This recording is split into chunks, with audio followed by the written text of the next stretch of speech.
Bismillahirrahmanirrahim. Bu. Bismillahirrahmanirrahim. Assalamualaikum warahmatullahi wabarakatuh. Selamat pagi anak-anak, masih semangat belajarnya.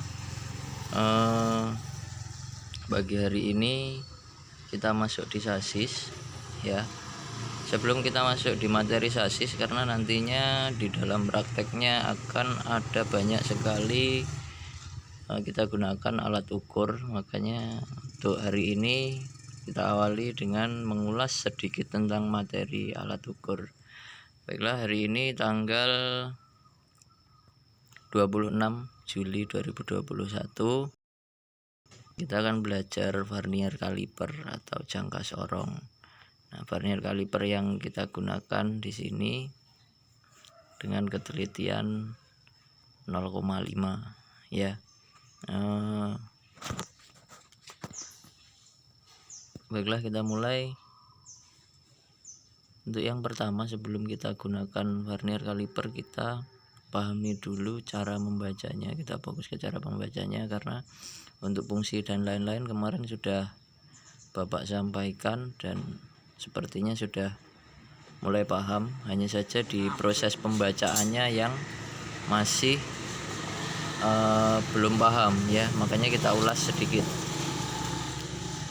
Seperti yang kita ketahui, ada dua skala yang harus kita pahami sebelum kita membaca hasilnya. Yang pertama ada skala nonius, yaitu dari 0 di sini sampai ke 16 cm di sini ya.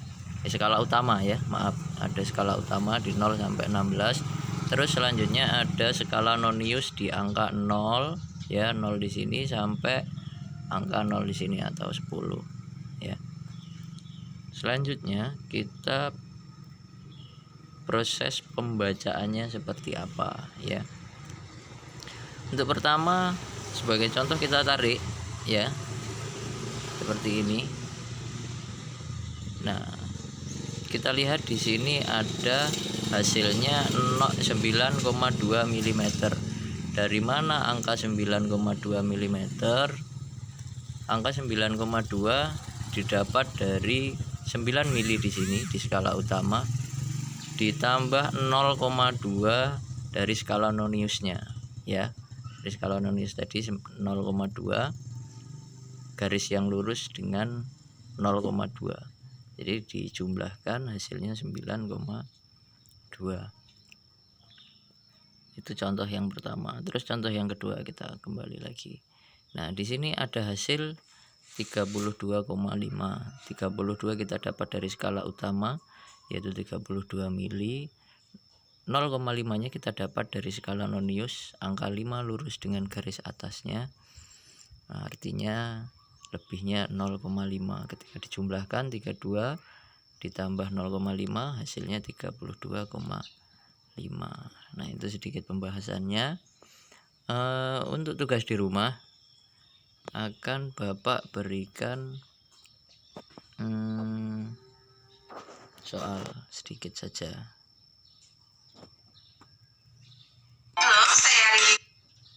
Nah, akan Bapak berikan soal sedikit.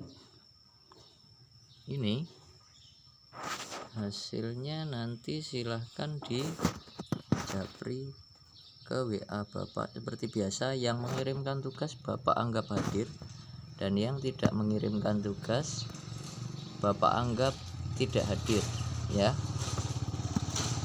Nah, silahkan di post videonya kalau masih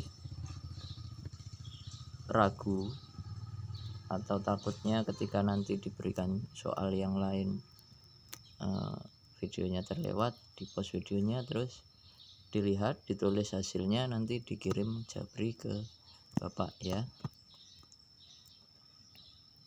Ini soal yang ke-1, nomor 1. Terus soal yang nomor 2.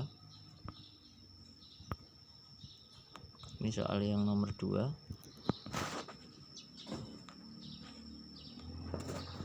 Soal yang nomor 2.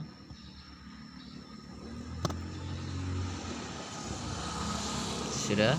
Selanjutnya ada soal nomor 3.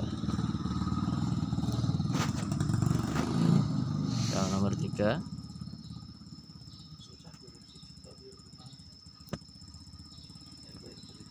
Terus soal nomor 4.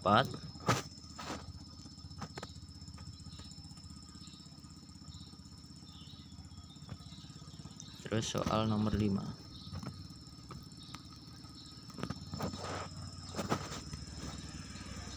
Nah, silahkan dikerjakan ya. Nanti jangan lupa dikirim ke Bapak. Yang mengirimkan jawaban Bapak anggap hadir, yang tidak mengirimkan jawaban Bapak anggap tidak hadir atau alpa. Demikian materi dari Bapak. Bapak harap tetap belajar di rumah, jaga kesehatan, patuhi protokol kesehatan, dan stay di rumah. Bapak akhiri, wassalamualaikum warahmatullahi wabarakatuh.